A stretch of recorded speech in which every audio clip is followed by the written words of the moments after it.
2025-26 நிதி ஆண்டிற்கான பட்ஜெட்டை தாக்கல் செய்தார் அமைச்சர் தங்கம் தென்னரசு.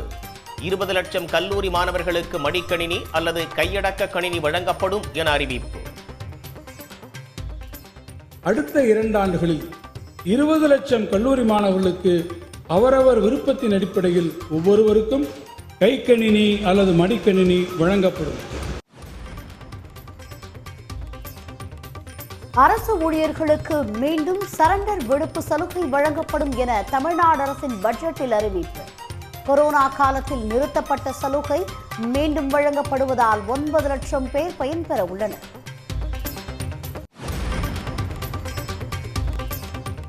பெண்கள் பெயரில் பத்திரப்பதிவு செய்தால் 1% கட்டணச் சலுகை. 1 லட்சம் மகளிரை தொழில் முனைவோராக்க 225 கோடி ரூபாயில் புதிய திட்டம்.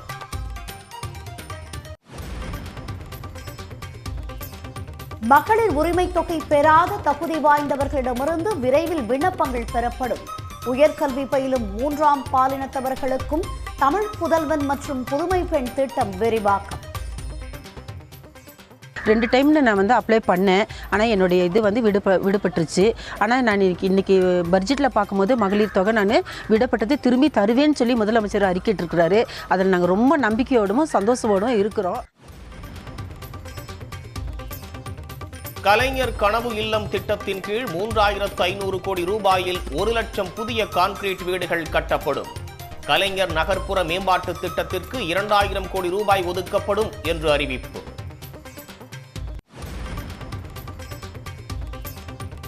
தமிழ்நாடு பட்ஜெட் நவீன தமிழ்நாட்டை உருவாக்கிடும் முன்முயற்சி என முதலமைச்சர் மு.க.ஸ்டாலின் பெருமிதம். மகளிர் நலன் காக்கும் மாபெரும் திட்டங்கள் ததும்பி வழியும் தமிழ் பெருமிதம். அமைச்சர் தங்கம் தென்னரசுக்கு பாராட்டு.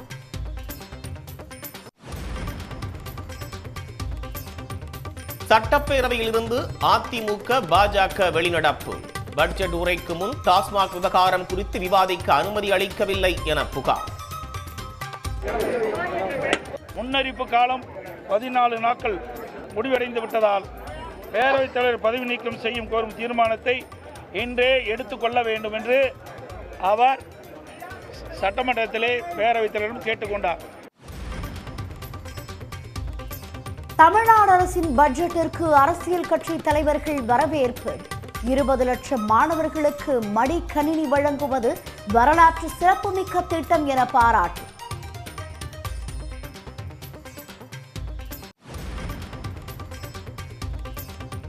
எடப்பாடி தலைமையில் நடைபெற்ற அதிமுக எம்எல்ஏக்கள் கூட்டத்தை புறக்கணித்த செங்கோட்டையன். சட்டப்பேரவையில் பழனிசாமியுடன் பேசாமல் புறப்பட்டு சென்றதால் அதிமுகவினர் அதிர்ச்சி.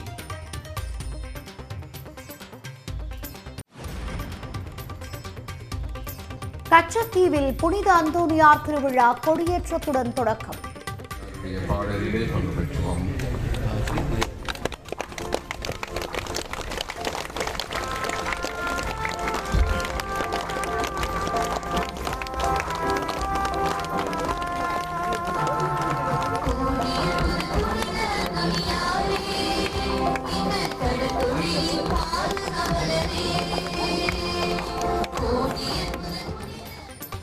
இந்தியா இலங்கை மீனவர்கள் உட்பட 10,000 பேர் பங்கேற்பு.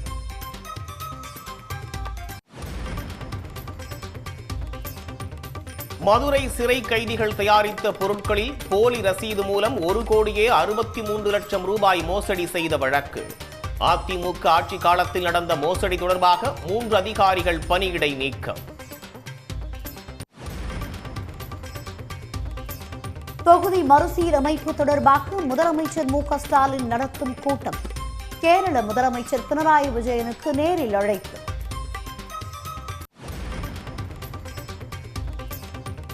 ஆபரண தங்கத்தின் விலை ஒரே நாளில் சவரனுக்கு 1440 ரூபாய் உயர்வு. சர்வதேச நிலவரங்களால் சவரன் 66,000 ரூபாயை கடந்தது.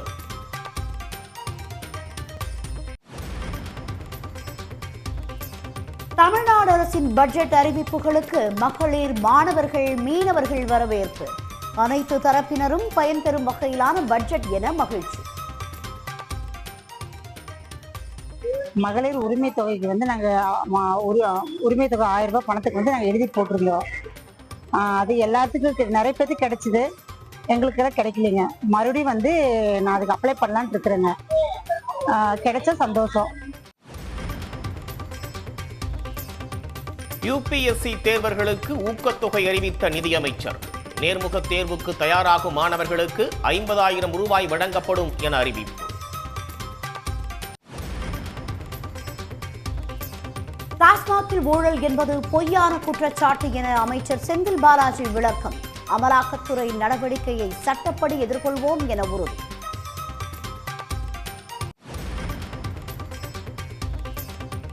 நாடு முழுவதும் ஹோலி பண்டிகை உற்சாக கொண்டாட்டம்.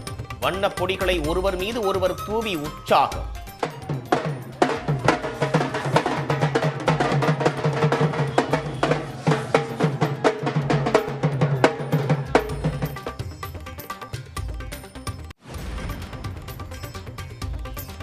கோவை ஆர்எஸ்புரம் பகுதியில் ஆட்டம் பாட்டத்துடன் ஹோலி கொண்டாட்டம்.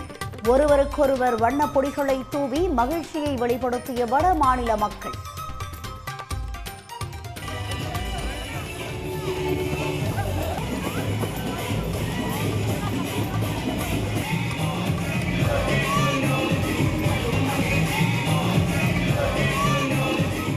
அனைத்து மொழி சார்ந்தவர்களும் அனைத்து நாட்டில் உள்ளவர்களும் வந்து இங்கே ஒருமித்து கொண்டாடி கொண்டிருக்கிறோம். இன்றைக்கு சேஃபான ஒரு ஆர்கானிக் ஹோலி பவுடர் யூஸ் பண்றோம். இன்னைக்கு திண்டுக்கல் மாவட்டம் நத்தத்தில் அரசு கலைக்கல்லூரி அமைக்கப்படும் என்று பட்ஜெட்டில் அறிவிப்பு. நத்தம் மக்கள் பட்டாசு வெடித்தும் இனிப்புகள் வழங்கியும் கொண்டாட்டம்.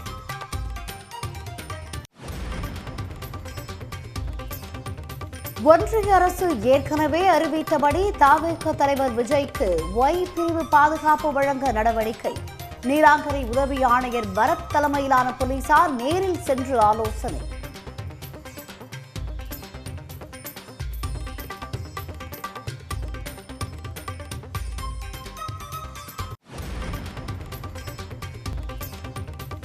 தற்சார்பு தொழிலாளர்கள் 2000 பேருக்கு இ-பைக் வாங்க மானியம்.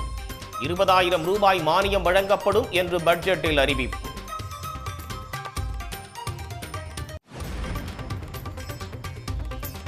பெற்றோரை இழந்த ஏழை குழந்தைகள் கல்வியை தொடர மாதம் 2,000 ரூபாய் உதவித்தொகை. பள்ளி படிப்பு முடித்தவுடன் கல்லூரி கல்வி மற்றும் திறன் மேம்பாட்டு பயிற்சிகளும் வழங்க நடவடிக்கை.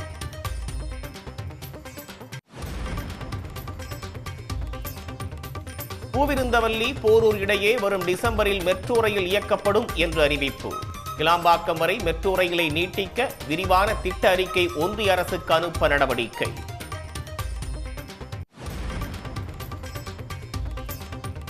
பாஜகவின் பிடியில் அமலாக்கத்துறை சிக்கி தவிப்பதாக காங்கிரஸ் எம்பி மாணிக்கம் தாக்கூர் குற்றச்சாட்டு. அண்ணாமலை என்ன சொல்கிறாரோ அதனையே அமலாக்கத்துறை தெரிவிக்கும் என்றும் விமர்சனம்.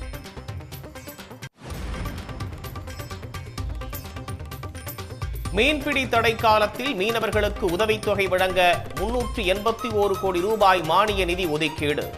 இலங்கை சிறையில் வாடும் மீனவர்களின் குடும்பங்களுக்கு தின உதவித்தொகை 500 ரூபாயாக அதிகரிப்பு.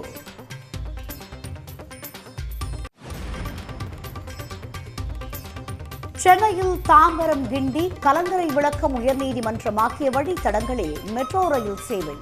விரிவான திட்ட அறிக்கை தயாரிக்கப்படும் என நிதியமைச்சர் தங்கம் தென்னரசு அறிவிப்பு.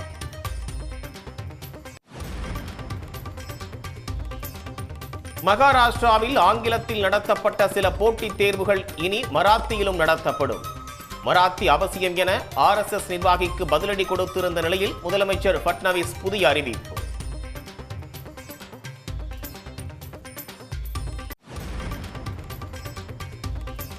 மாதாந்திர பூஜைக்காக சபரிமலை ஐயப்பன் கோவில் நடை திறப்பு. ஐயப்பனை கூடுதல் நேரம் தரிசிக்கும் வகையில் விரைவு பாதை அறிமுகம்.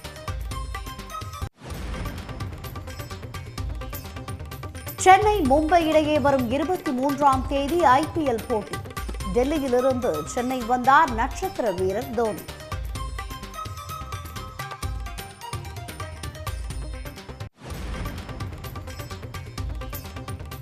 IPL கிரிக்கெட் தொடரில் டெல்லி அணியின் கேப்டனாக அக்ஷர் பட்டேல் நியமனம். டெல்லி கேபிட்டல்ஸ் அணி ரசிகர்கள் உற்சாகம். வாத்தி பட நடிகை சம்யுக்தா மேனன் திருப்பதி ஏழுமலையான் கோவிலில் சுவாமி தரிசனம். நடிகையுடன் செல்ஃபி எடுக்க ஆர்வம் காட்டிய பக்தர்கள்.